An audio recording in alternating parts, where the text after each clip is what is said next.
ಎಲ್ಲರಿಗೂ ನಮಸ್ಕಾರ. ಕೆಂಚಾಯಿಗೆ ನಾನು ಛಾಯಾ ನಿಮ್ಮನ್ನೆಲ್ಲನೂ ವೆಲ್ಕಮ್ ಮಾಡ್ತಾ ಇದ್ದೀನಿ. ನಾನು ಒಂದು ಕಾಲೇಜಲ್ಲಿ ಕೆಮಿಸ್ಟ್ರಿ ಪ್ರೊಫೆಸರಾಗಿ ವರ್ಕ್ ಮಾಡ್ತಾ ಇದ್ದೀನಿ. ನನ್ನ ಇಂಟೆನ್ಷನ್ ಏನು ಈ ಚಾನೆಲ್ನ ಸ್ಟಾರ್ಟ್ ಮಾಡೋದಕ್ಕೆ ಅಂದರೆ ಸಾಧ್ಯ ಆದಷ್ಟು ಕೆಮಿಸ್ಟ್ರಿ ರಿಲೇಟೆಡ್ ಟಾಪಿಕ್ನ ಸಿಂಪಲಾಗಿ ಕನ್ನಡದ ಹೇಳುವಂಥ ಪ್ರಯತ್ನ ಮಾಡ್ತಿದ್ದೀನಿ. ಕೆಮಿಸ್ಟ್ರಿ ಇಷ್ಟ ಇಲ್ಲದಿರೋ ಕೆಮಿಸ್ಟ್ರಿ ಕಡೆಗೆ ಸೆಳೆಯುವಂಥ ಪ್ರಯತ್ನನ ನನ್ನ ಚಾನಲಲ್ಲಿ ಮಾಡ್ತಾ ಇದ್ದೀನಿ. ಪರ್ಟಿಕ್ಯುಲರ್ಲಿ ರೂರಲ್ ಹುಡುಗರಿಗೆ, ಕನ್ನಡ ಮೀಡಿಯಂ ಹುಡುಗರಿಗೆ ಹೆಲ್ಪ್ ಆಗಲಿ ಅಂತ ಕೆಮಿಸ್ಟ್ರಿನ ಕನ್ನಡದಲ್ಲಿ ಹೇಳುವಂಥ ಪ್ರಯತ್ನ ನನ್ನ ಚಾನಲ್ ಮುಖಾಂತರ ಮಾಡ್ತಾ ಇದ್ದೀನಿ.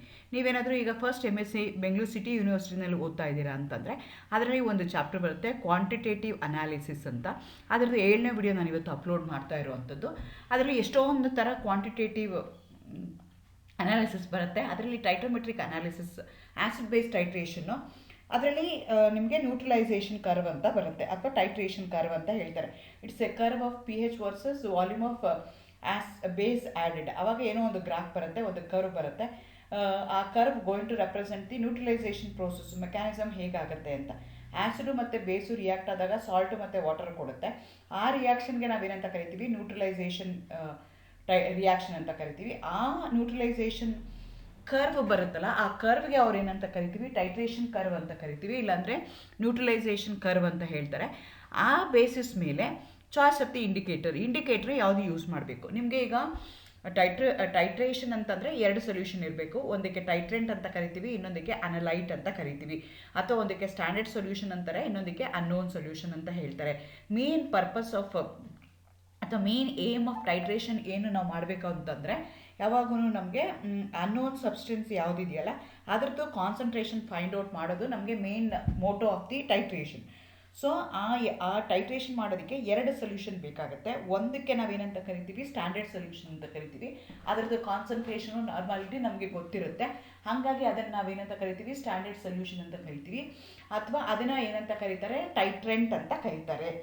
ಅದೇ ಥರ ಅನ್ನೋನ್ ಸೊಲ್ಯೂಷನ್ ಇರುತ್ತೆ, ಅದರದ್ದು ಕಾನ್ಸಂಟ್ರೇಷನ್ನ ಫೈಂಡ್ ಔಟ್ ಮಾಡಬೇಕು, ಡಿಟರ್ಮೈನ್ ಮಾಡಬೇಕು, ಅನಾಲಿಸಿಸ್ ಮಾಡಿ ಅದನ್ನು ಫೈಂಡ್ ಔಟ್ ಮಾಡಿ ಅದಕ್ಕೆ ನಾವೇನಂತ ಕರಿತೀವಿ, ಅನ್ನೋನ್ ಸೊಲ್ಯೂಷನ್ ಅಂತಾರೆ ಅಥವಾ ಅನಲೈಟ್ ಅಂತ ಹೇಳ್ತಾರೆ. ಸೊ ನಿಮಗೆ 2 ಸೊಲ್ಯೂಷನ್ ಬೇಕಾಗುತ್ತೆ. ಪರ್ಟಿಕ್ಯುಲರ್ಲಿ ಆ್ಯಸಿಡ್ ಬೇಸ್ನ ಕನ್ಸಿಡರ್ ಮಾಡಿಕೊಂಡ್ರೆ ಒಂದದ್ದು ಕಾನ್ಸಂಟ್ರೇಷನ್ ಗೊತ್ತಿರುತ್ತೆ, ಇನ್ನೊಂದ್ರದ್ದು ಕಾನ್ಸಂಟ್ರೇಷನ್ ನಿಮಗೆ ಗೊತ್ತಿರೋದಿಲ್ಲ. ಗೊತ್ತಿರೋದನ್ನು ಯೂಸ್ ಮಾಡಿಕೊಂಡು ಗೊತ್ತಿಲ್ಲದಿರೋದು ಕಂಡುಹಿಡಿಯೋದಕ್ಕೆ ಆ ಪ್ರೊಸೀಜರ್ಗೆ ನಾವೇನಂತ ಕರಿತೀವಿ ಅಂದರೆ ಟೈಟ್ರೋಮೆಟ್ರಿಕ್ ಅನಾಲಿಸಿಸ್ ಅಂತ ಹೇಳ್ತಿದ್ವಿ. ಆ 2 ಸೊಲ್ಯೂಷನ್, ಒಂದು ಆ್ಯಸಿಡ್ ಇತ್ತು, ಒಂದು ಬೇಸ್ ಇತ್ತು ಅಂದರೆ ಆವಾಗ ಅದನ್ನು ಆ್ಯಸಿಡ್ ಬೇಸ್ ಟೈಟ್ರೇಷನ್ ಅಂತ ಕರಿತೀವಿ. ಸೊ ಈಗ ಏನಾಯಿತು, ಒಂದು ಆ್ಯಸಿಡ್ ಇದೆ, ಒಂದು ಬೇಸ್ ಇದೆ. ಸೊ ನನಗೆ ಎಂಡ್ ಪಾಯಿಂಟ್ನ ಫೈಂಡ್ ಔಟ್ ಮಾಡೋದಕ್ಕೆ ಒಂದು ಸ್ಪೆಷಲ್ ಕೆಮಿಕಲ್ ಬೇಕಾಗುತ್ತೆ. ಅದಕ್ಕೆ ನಾವೇನಂತ ಕರಿತೀವಿ, ಇಂಡಿಕೇಟರ್ಸ್ ಅಂತ ಕರಿತೀವಿ. ಇಂಡಿಕೇಟರ್ ಪರ್ಟಿಕ್ಯುಲರ್ಲಿ ಆ್ಯಸಿಡ್ ಅಥವಾ ಬೇಸ್ ಆಗಿರುತ್ತೆ. Depending upon the pH at the end point you are going to get different colour. They going to change the colour at the end point. ಅಂಥ ಸಬ್ಸ್ಟೆನ್ಸ್ಗೆ ನಾವೇನಂತ ಕರಿತೀವಿ ಅಂತಂದರೆ ಇಂಡಿಕೇಟರ್ಸ್ ಅಂತ ಕರಿತೀವಿ. ಸೊ ಒಂದೊಂದು ಥರ ಟೈಟ್ರೇಷನ್ನ ಮಾಡಿದಾಗ ಅಂದ್ರೇನು, ಎರಡು ಸ್ಟ್ರಾಂಗ್ ಆ್ಯಸಿಡ್ಗಳು ತೊಗೊಂಡಾಗ ಅಥವಾ 2 ವೀಕ್ ಆ್ಯಸಿಡ್ನ ವೀಕ್ ಆ್ಯಸಿಡು ವೀಕ್ ಬೇಸ್ನ ತೊಗೊಂಡಾಗ ಆ ಥರ ಬೇರೆ ಬೇರೆ ಟೈಪ್ ಆಫ್ ಟೈಟ್ರೇಷನ್, ಒಟ್ಟು 4 ಥರ ಪ್ರಾಬಬಿಲಿಟಿ ಇದೆ. 2 ಸ್ಟ್ರಾಂಗ್ ಇರ್ಬೋದು, ಒಂದು ಅಂದರೆ ಸ್ಟ್ರಾಂಗ್ ಆ್ಯಸಿಡು ಸ್ಟ್ರಾಂಗ್ ಬೇಸ್ ಇರ್ಬೋದು, ಅಥವಾ 2 ವೀಕ್ ಇರ್ಬೋದು, ವೀಕ್ ಆ್ಯಸಿಡು ವೀಕ್ ಬೇಸ್ ಇರ್ಬೋದು, ಇಲ್ಲ ಅಂದರೆ weak base strong acid, weak acid strong base. ಆ ಥರ ಕಾಂಬಿನೇಷನ್ ನಾವು ಬೇಸ್ನ ಮತ್ತು ಆ್ಯಸಿಡ್ನ ತೊಗೊಂಡಾಗ ಇಂಡಿಕೇಟರ್ಗಳನ್ನ ನಾವೇನು ಮಾಡಬೇಕಾಗುತ್ತೆ, ಬೇರೆ ಬೇರೆ ಇಂಡಿಕೇಟರ್ಗಳನ್ನ ಚೂಸ್ ಮಾಡಬೇಕಾಗತ್ತೆ.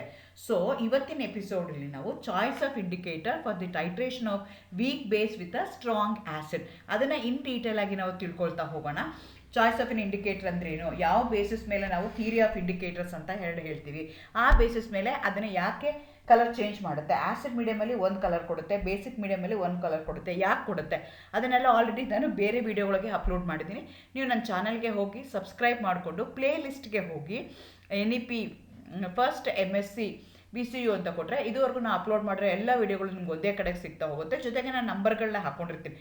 ಇದು ಕ್ವಾಲಿಟೇಟಿವ್ ಅನಾಲಿಸಿಸ್ ಇವತ್ತು ನಾನು 6th ವಿಡಿಯೋ ಅಪ್ಲೋಡ್ ಮಾಡ್ತಾ ಇರೋದು. ಆ ಥರ ನೀವು ಅದೇ ಆರ್ಡ್ರಲ್ಲಿ ಬಂದರೆ ಅರ್ಥ ಮಾಡ್ಕೊಳ್ಳೋಕ್ಕೆ ಈಸಿ ಆಗುತ್ತೆ. ಎಗೇನ್ ವೆಲ್ಕಮ್ ಟು ಕೆಂಚಾಯಾ. ನಾನು ಸಬ್ಸ್ಕ್ರೈಬ್ ಮಾಡಿ, ಶೇರ್ ಮಾಡಿ. ನಾನು ಮುಂಚೆನೇ ಹೇಳ್ದಂಗೆ ನ್ಯೂಟ್ರಲೈಸೇಷನ್ ಕರ್ವ್ ಅಂತಂದರೆ ನಾವು ಆ್ಯಸಿಡ್ ಬೇಸ್ ಟೈಟ್ರೇಷನ್ ಅಂತ ಮಾಡಿದಾಗ we are interested in proton hydrogen ion concentration ಏನು ಚೇಂಜ್ ಆಗುತ್ತೆ, ಯಾಕೆ ಚೇಂಜ್ ಆಗುತ್ತೆ, ಅದ್ರ ಮೇಲೆ ನಮ್ದು ಏನಾಗುತ್ತೆ, ಮೆಕ್ಯಾನಿಸಮ್ ಆಫ್ ನ್ಯೂಟ್ರಲೈಸೇಷನ್ ಹೇಗಾಗುತ್ತೆ ಅಂತ ನಾವು ಕನ್ಸಿಡರ್ ಮಾಡ್ತೀವಿ. ಈಗೇನು ಆ ಆ್ಯಸಿಡ್ ಏನಿದೆಯಲ್ಲ ಅದು ಸ್ಟ್ರಾಂಗ್ ಇದೆಯಾ, ವೀಕ್ ಇದೆಯಾ, whether it undergoes complete ionisation, whether it undergoes partial ionisation, ಆ ಬೇಸಿಸ್ ಮೇಲೆ ನನಗೆ ಏನಾಗುತ್ತೆ ಅಂದರೆ ಒಂದು ಮೆಕ್ಯಾನಿಸಮ್ ಏನಿದೆ, ನ್ಯೂಟ್ರಲೈಸೇಷನ್ ಪ್ರೋಸೆಸ್ದು ಚೇಂಜ್ ಆಗ್ತಾ ಹೋಗುತ್ತೆ. That depends upon P H. Hydrogen ion concentration is nothing but P H. Negative log of hydrogen ion concentration we are going to call it as a P H. So ನನಗೆ P H ಯಾವ P ಹೆಚ್ಚಲ್ಲಿ ನನಗೆ end point P H of a ಸಬ್ಸ್ಟೆನ್ಸ್ನ ಯಾವುದನ್ನು indicator ಅಂತ ತಗೊಳ್ತಾ ಇದ್ದೀನಿ, ಅದು ಎಂಡ್ ಪಾಯಿಂಟಲ್ಲಿ ಅಥವಾ ಈಕ್ವಲೆಂಟ್ ಪಾಯಿಂಟಲ್ಲಿ ಕಲರ್ ಚೇಂಜ್ ಆಯಿತು, ಶಾರ್ಪಾಗಿ ಕಲರ್ ಚೇಂಜ್ ಆಯಿತು ಅಂದರೆ ನನಗೆ ಟೈಟ್ರೇಷನ್ ಎರರು ಕಡಿಮೆ ಆಗುತ್ತೆ. Again I am using two different terms. One is called as an end point, other one is called as equivalent point. ಈ ಎರಡಕ್ಕೂ ಡಿಫ್ರೆನ್ಸ್ ಇದೆ. ಈಕ್ವಲೆಂಟ್ ಪಾಯಿಂಟ್ ಅಂದರೆ the point at which exactly the same amount of acid is required to neutralise the same amount of base. ಅಂದರೆ ಆ particular ಪಾಯಿಂಟಲ್ಲಿ ಏನಾಗ್ತಿರುತ್ತೆ ಅಂದರೆ there is no acid, there is no base, completely acid ಎಲ್ಲ base ಜೊತೆಗೆ react ಆಗಿ salt and ವಾಟರ್ನ ಕೊಡ್ತಾ ಇದೆ. ಆ ಪಾಯಿಂಟ್ಗೆ ನಾವೇನಂತ ಕರಿತೀವಿ, ಈಕ್ವಲೆಂಟ್ ಪಾಯಿಂಟ್ ಅಂತ ಕರಿತೀವಿ. ಎಂಡ್ ಪಾಯಿಂಟ್ ಅಂದರೆ ಆಫ್ಟರ್ ದಿ ಈಕ್ವಲೆಂಟ್ ಪಾಯಿಂಟ್ ನಿಮಗೆ ಗೊತ್ತಿದೆ ಆ ಇಂಡಿಕೇಟರ್ ಏನು ಮಾಡುತ್ತೆ, it going to either act as a acid or it going to act as a base. After that ಏನಾಗುತ್ತೆ ಅಂದರೆ if you add a just a drop of reactant, it may be analyte or it may be titrant, immediately there will be change in colour. ಅದಕ್ಕೆ ನಾವೇನಂತ ಕರಿತೀವಿ, end point ಅಂತ ಹೇಳ್ತೀವಿ. Actually at the equivalent point there is no change in colour, only at the end point, just after the equivalent point, if you add just a drop of the reactant, either an analyte or a titrant, immediately there will be change in color. So ಹಾಗಾಗಿ ನಾವು proper ಆಗಿರುವಂಥ ಆ change in colour ಯಾವಾಗ ಆಗುತ್ತೆ ಅಂದರೆ ನೀವು choose ಮಾಡಿರುವಂಥ substance ಆ ಪರ್ಟಿಕ್ಯುಲರ್ ಪಿ ಹೆಚ್ಚಲ್ಲಿ ಇದ್ದರೆ ಮಾತ್ರ ಅದು ಕಲರ್ ಚೇಂಜ್ ಶಾರ್ಪಾಗಿ ತೋರಿಸುತ್ತೆ, ಇಲ್ಲ ಅಂದರೆ ತೋರ್ಸೋಕ್ಕೆ ಆಗಲ್ಲ. So keeping that in mind ನಾವೇನು ಮಾಡಬೇಕು ಅಂದರೆ P H of this indicator play very important role in order to avoid the titration error. So ಹಾಗಾಗಿ ನಾನೇನು ಮಾಡ್ತೀನಿ, P H versus concentration of the amount of the titrant ಇರ್ಬೋದು, volume of the ಬೇಸ್ನ consider ಮಾಡ್ತೀನಿ. ಆವಾಗ ನನಗೊಂದು graph ಬರುತ್ತೆ. ಆ ಕರ್ವ್ಗೆ ನಾನೇನಂತ ಕರಿತೀನಿ, ಆ ಗ್ರಾಫ್ಗೆ ನಾನೇನಂತ ಕರಿತೀನಿ ಅಂದರೆ ನ್ಯೂಟ್ರಲೈಸೇಷನ್ ಕರ್ವ್ ಅಂತ ಕರಿತೀನಿ. Because that process is called as neutralisation, ಅಥವಾ ಅದಕ್ಕೆ ಟೈಟ್ರೇಷನ್ ಕರ್ವ್ ಅಂತ ಹೇಳ್ತಾರೆ. ಸೊ ಯೂಶಲಿ ಏನಾಗುತ್ತೆ, ಪಿ ಎಚ್ ವರ್ಸಸ್ ಬರುತ್ತೆ. ನಿಮಗೆ ಎಲ್ಲಿ ಎಂಡ್ ಪಾಯಿಂಟ್ ಬರುತ್ತಲ್ಲ, ಆ ಎಂಡ್ ಪಾಯಿಂಟು ಅಥವಾ ಈಕ್ವಲೆಂಟ್ ಪಾಯಿಂಟ್ ಏನಿದೆಯಲ್ಲ ಅದರದ್ದು ನಿಮಗೆ ಪಿ ಎಚ್ ಎಷ್ಟಿದೆ ಅದನ್ನ ಬೇಸಿಸ್ ಮೇಲೆ ನಾವು ಯಾವ ಇಂಡಿಕೇಟರ್ನ ಯೂಸ್ ಅಂತ ನಾವು ನೋಡ್ಕೋಬೇಕಾಗತ್ತೆ. ಚಾಯ್ಸ್ ಆಫ್ ಇಂಡಿಕೇಟರ್ಸ್ನ ಹೇಗೆ ಮಾಡ್ಕೋಬೇಕು ಅಂದರೆ it depends upon the P H. ಯಾವ ಪರ್ಟಿಕ್ಯುಲರ್ ಪಿ ಹೆಚ್ಚಲ್ಲಿ ಅದು ಬೇರೆ ಬೇರೆ ರಿಯಾಕ್ಟೆಂಟ್ಸ್ನ ಕೊಡ್ತಾ ಹೋಗುತ್ತೆ. ಈಕ್ವಲೆಂಟ್ ಪಾಯಿಂಟ್ನ ಲೊಕೇಟ್ ಮಾಡೋಕ್ಕೆ, ಪಿ ಹೆಚ್ನ ಮೆಷರ್ ಮಾಡೋಕ್ಕೆ ನನಗೆ indicator play very important role. Either ಅವು ಸ್ಟೇಬಲ್ ಆಗಿರ್ತವೆ, ಸಾಲ್ಯುಬಲ್ ಆಗ್ತವೆ, ಸ್ಟ್ರಾಂಗ್ ಕಲರ್ ಚೇಂಜಸ್ ಮಾಡುತ್ತೆ, they are organic in nature.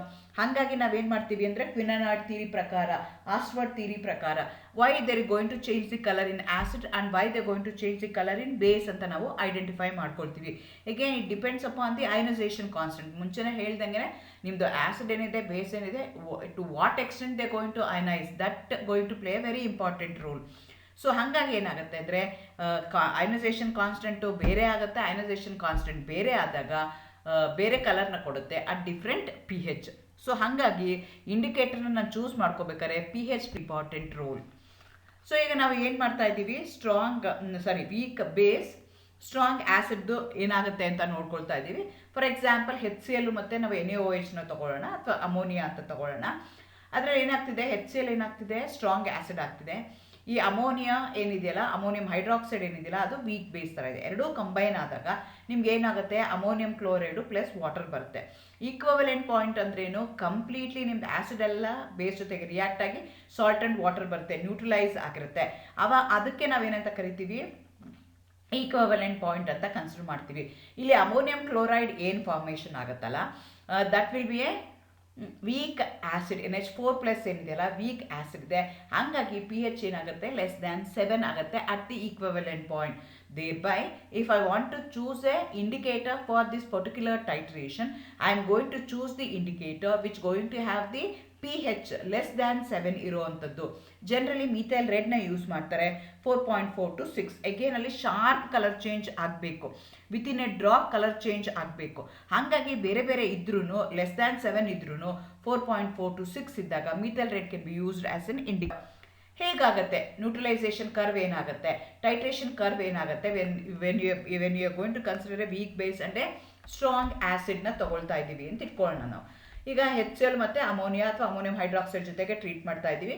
HClನ ನಮಗೆ ಏನು ಮಾಡ್ತೀವಿ, ನಾವು ಅನಲೈಟ್ ಅಂತ ಕನ್ಸಿಡರ್ ಮಾಡ್ತೀವಿ. ಅಮೋನಿಯಾನ ಟೈಟ್ರೆಂಟ್ ಅಂತ ಕನ್ಸಿಡರ್ ಮಾಡ್ತೀವಿ, ಅದನ್ನು ಬ್ಯೂರೇಟ್ ಅಂತ ಹಾಕ್ತೀವಿ. ಯೂಶಲಿ ಬೇಸಿಕ್ ಸೊಲ್ಯೂಷನ್ಸ್ ಏನಿರುತ್ತೆ NaOH ಇರ್ಬೋದು, ಅಮೋನಿಯಾ ಇರ್ಬೋದು, ಅದನ್ನೆಲ್ಲ ನಾವೇನು ಮಾಡ್ತೀವಿ ಬ್ಯೂರೆಟ್ ಒಳಗಡೆ ಹಾಕ್ಕೊಳ್ತೀವಿ. ಫಾರ್ ಟೆಕ್ನಿಕಲ್ ಪ್ರಾಬ್ಲಮ್ ನನಗೆ ಕ್ಲೀನ್ ಮಾಡೋದಕ್ಕೆ ಮಾಡೋದಕ್ಕೆ ಈಸಿ ಆಗುತ್ತೆ ಅಂತ ನಾನು ಏನು ಮಾಡ್ತೀನಿ, ಅದನ್ನು ಬ್ಯೂರೆಟ್ ಒಳಗಡೆ ಹಾಕ್ಕೊಳ್ತಾ ಹೋಗ್ತೀನಿ. ಸೊ ನಾನೀಗ ಏನು ಮಾಡ್ತೀನಿ, ಬಿಗಿನಿಂಗಲ್ಲಿ ಏನಾಗಿರುತ್ತೆ HClನ ತೊಗೊಂಡಿದ್ದೀನಿ, ನೋನ್ ಅಮೌಂಟ್ ಆಫ್ HClನ ತೊಗೊಂಡಿದ್ದೀನಿ. ಅದಕ್ಕೆ ನಾನು ಏನು ಮಾಡ್ತಾ ಹೋಗ್ತೀನಿ, ಅಮೋನಿಯಾನ ಆ್ಯಡ್ ಮಾಡ್ತಾ ಹೋಗ್ತೀನಿ ಯೂಸಿಂಗ್ ಎನ್ ಇಂಡಿಕೇಟರ್. ಸೊ ನಾನು ಯಾವ ಇಂಡಿಕೇಟರ್ನ ಚೂಸ್ ಮಾಡಬೇಕು ಅಂದರೆ ಈಕ್ವಲೆಂಟ್ ಪಾಯಿಂಟಲ್ಲಿ ಆ indicator should have a proper pH, thereby it going to change the colour within a drop, sharp colour change ಆಗಬೇಕು ಈಕ್ವಲೆಂಟ್ ಪಾಯಿಂಟಲ್ಲಿ. ಸೊ ಯಾವುದೇ ಈಕ್ವಲೆಂಟ್ ಪಾಯಿಂಟಲ್ಲಿ ಎಷ್ಟು pH ಇದೆಯಲ್ಲ ಆ pHಗೆ ರಿಲೇಟ್ ಆಗೋ ಅಂತ ನಾನು ಇಂಡಿಕೇಟರ್ನ ಚೂಸ್ ಮಾಡ್ಕೋಬೇಕಾಗತ್ತೆ. ಸೊ ಬಿಗಿನಿಂಗಲ್ಲಿ ಏನಾಗಿರುತ್ತೆ, ಬರೀ HCl ಇರುತ್ತೆ. HCl is A strong base, complete ionisation ಆಗುತ್ತೆ. ಹಾಗಾಗಿ ಏನಾಗುತ್ತೆ, pH ಕಡಿಮೆ ಇರುತ್ತೆ. ಅದಕ್ಕೆ ನೀವು ಅಮೋನಿಯಾನ ಆ್ಯಡ್ ಮಾಡ್ತಾ ಹೋದಂಗೆ there will be gradually increase in the pH increase ಆಗ್ತಾ ಹೋಗುತ್ತೆ. ಅದು 0.2 ಆಗುತ್ತೆ. ಮತ್ತೆ ಏನು ಮಾಡ್ತೀವಿ ಅಂದರೆ we are going to continue up to 3 ಅಂದ್ರೇನು, ಈಕ್ವಲೆಂಟ್ ಪಾಯಿಂಟ್ ಬರೋ ತನಕನೂ ನಾವು ಆ್ಯಡ್ ಮಾಡ್ತೀವಿ. After the equivalent point 4th ಬರುತ್ತೆ. ಶಾರ್ಪ್ ಅಂದರೆ ಕಲರ್ ಚೇಂಜು ಈಕ್ವಲೆಂಟ್ ಪಾಯಿಂಟಲ್ಲಿ ಆಗಬೇಕು. ಅದ್ರದ್ದು pHನ ನೀವು ಕನ್ಸಿಡರ್ ಮಾಡಿಕೊಂಡ್ರೆ ಇಟ್ ಈಸ್ ಲೆಸ್ ದ್ಯಾನ್ 7 ಇದೆ. 4 to 6 ಆ ರೇಂಜಲ್ಲಿ ನಾವು ಹಾಕ್ಕೊಳ್ತಾ ಇದ್ದೀವಿ. ಈ ಥರ ನಿಮಗೆ 4 ಪಾಯಿಂಟು ಬರ್ತಾ ಹೋಗುತ್ತೆ. Point 1 before the addition of base, ಎರಡನೇದು during the addition of base, ಮೂರನೇ ಪಾಯಿಂಟ್ ಏನು ಈಕ್ವಲೆಂಟ್ ಪಾಯಿಂಟ್, 4ನೇ ಪಾಯಿಂಟ್ ಏನು ಆ ಈಕ್ವಲೆಂಟ್ ಪಾಯಿಂಟ್. ಸೊ ಈಗ ಮೊದಲನೇ ತೊಗೊಂಡ್ರೆ ಅಮೋನಿಯಾ ಆ್ಯಡ್ ಮಾಡಿಲ್ಲ, ನಾವು ಅಮೋನಿಯಂ ಹೈಡ್ರಾಕ್ಸೈಡ್ ಆ್ಯಡ್ ಮಾಡಿಲ್ಲ, ಹಾಗಾಗಿ pH ಏನಾಗಿರುತ್ತೆ, ಕಡಿಮೆ ಇರುತ್ತೆ. ಸೊ ಅದಕ್ಕೆ ಆ್ಯಡ್ ಮಾಡ್ತಾ ಹೋಗ್ತೀವಿ, HCl ಮತ್ತು ವಾಟರ್ನ ಆ್ಯಡ್ ಮಾಡ್ತಾ ಹೋಗ್ತೀವಿ, ಹೈಡ್ರೋಜನ್ ಅಯಾನ್ ಕಾನ್ಸಂಟ್ರೇಷನ್ ಜಾಸ್ತಿ ಆಗ್ತಾ ಹೋಗುತ್ತೆ. ಸೊ ಹಾಗಾಗಿ pH ಏನಾಗಿರುತ್ತೆ, ಲೆಸ್ ದ್ಯಾನ್ 7 ಇರುತ್ತೆ, ಕೆಳಗಡೆಗೆ ಇರುತ್ತೆ. ನೆಕ್ಸ್ಟ್ ಏನು ಮಾಡ್ತೀವಿ, ಅಮೋನಿಯಾ ಡ್ರಾಪ್ ವೈಸ್ ಆ್ಯಡ್ ಮಾಡ್ತಾ ಹೋಗ್ತೀವಿ. ಅಮೋನಿಯಾ ಏನು ಮಾಡುತ್ತೆ, going to react with HO3+ ಜೊತೆಗೆ ಅಮೋನಿಯಾ ಬಯರ್ನ ಕೊಡ್ತಾ ಹೋಗುತ್ತೆ.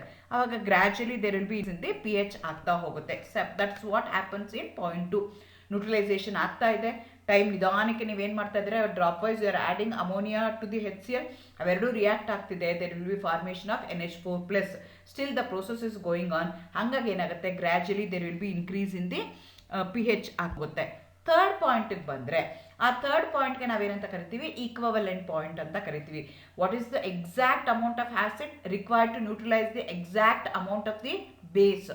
ಎರಡೂ ಆ್ಯಸಿಡಿಕ್ಕೂ ಇಲ್ಲ ಬೇಸಕ್ಕೂ ಇಲ್ಲ, ಕಂಪ್ಲೀಟಾಗಿರೋ ಎಲ್ಲ ಆ್ಯಸಿಡು ಬೇಸ್ ಜೊತೆಗೆ ರಿಯಾಕ್ಟ್ ಆಗಿ ಸಾಲ್ಟ್ ಆ್ಯಂಡ್ ವಾಟರ್ ಕೊಡ್ತಾ ಇದೆಯಲ್ಲ, ಆ ಪಾಯಿಂಟ್ಗೆ ನಾವೇನಂತ ಕರಿತೀವಿ, ಈಕ್ವಲೆಂಟ್ ಪಾಯಿಂಟ್ ಅಂತ ಕರಿತೀವಿ. ಆ ಈಕ್ವಲೆಂಟ್ ಪಾಯಿಂಟಲ್ಲಿ ಏನಾಗುತ್ತೆ, number of moles of ammonia added is equal to number of moles of HCl, ಎರಡು ಎಕ್ಸಾಕ್ಟ್ಲಿ ಸೇಮ್ ಇರುತ್ತೆ. ಸೊ ನಿಮ್ಗೆ ಅಲ್ಲಿ ಏನಾಗುತ್ತೆ, NH4+ ಬಂದಿರುತ್ತೆ. ಅದು ಏನಾಗಿರುತ್ತೆ ಅಂದರೆ that will be acidic in nature. ಹಾಗಾಗಿ ನಿಮಗೆ ಆ ಪಾಯಿಂಟು ಸಬ್ಸ್ಕ್ರೈಬ್ ಮಾಡಿ, ಶೇರ್ ಮಾಡಿ.